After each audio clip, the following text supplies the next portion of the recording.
Good morning, good afternoon, good evening, and welcome along whatever time and from wherever you are listening or watching to this. Welcome along.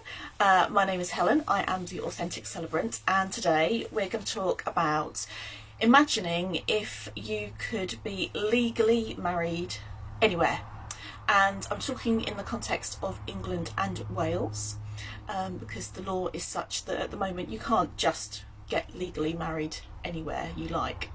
So let's just start by taking a moment to imagine in your mind your dream location for your wedding ceremony. Where is it that you would absolutely love to get married? So forget for a moment that there are any restrictions or it needs to be a particular type of venue or anything like that. Where would you like to get married? So is your dream location, for example, in the middle of a forest?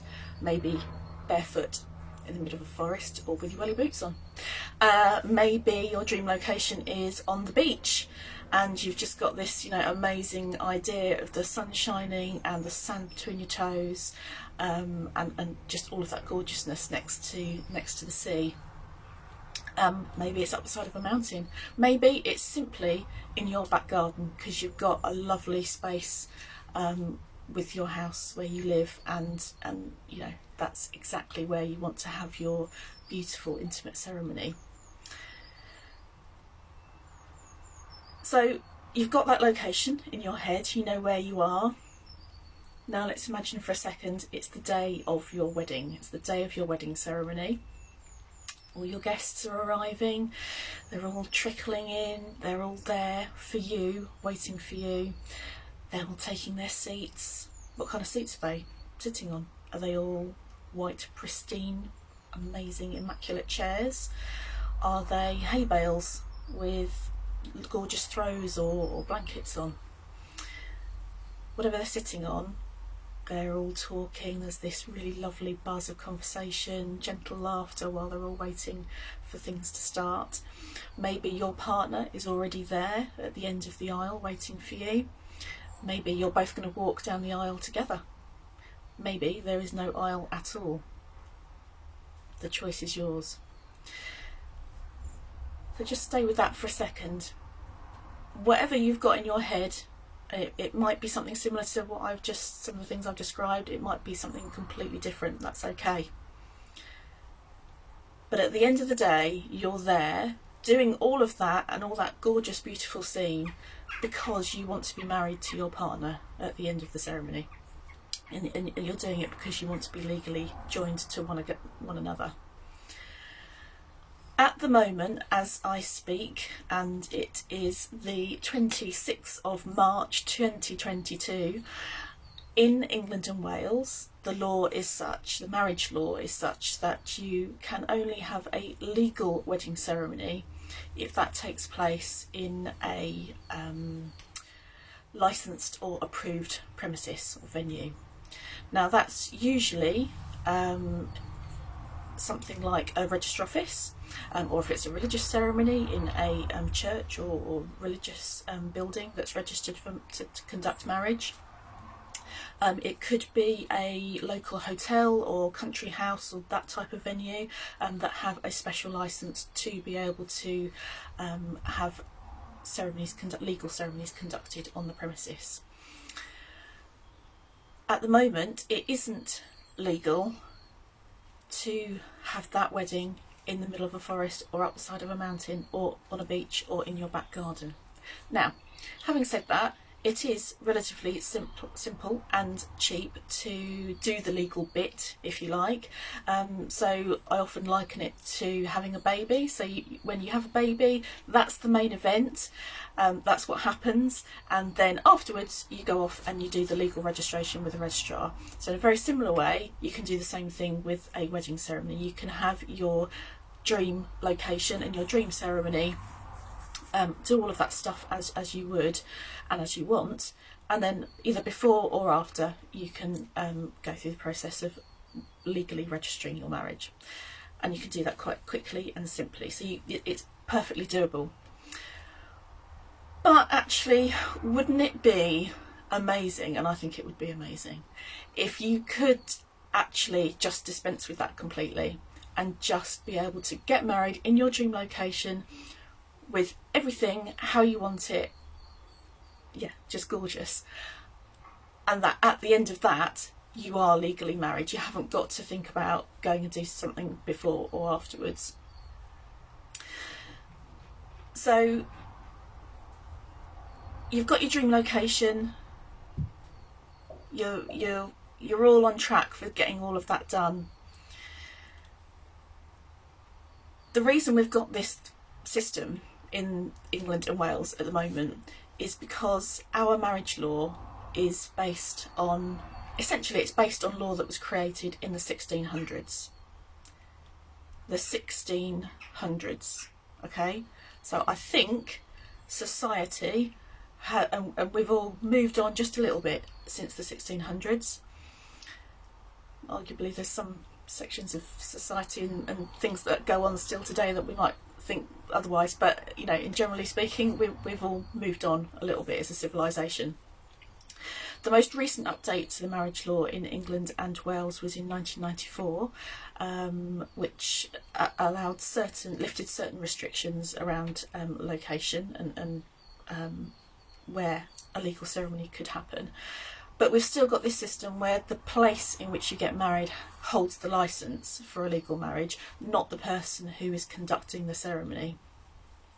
So actually, wouldn't it be amazing if the person who conducted the ceremony was licensed, so that you can have your ceremony anywhere you like, and it would be legal and official.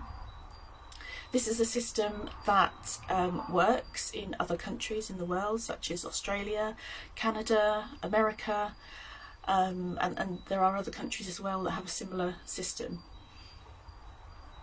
So what's happening at the moment, and what's been happening over the last few years, is there have been lots of lobbying of government going on, and there's lots of different groups that have been trying to encourage the government to make changes to marriage law, and it's kind of come to the fore more because of COVID, actually, because the government did have to make some allowances in terms of the marriage law during the COVID pandemic and lockdowns, etc., to allow marriages to still occur when they could. And the government have appointed a law commission review, so that's an official review that's been commissioned by the government to look at marriage law, how it's affecting how marriages are conducted at the moment, what it means for couples, and the impact of all of that.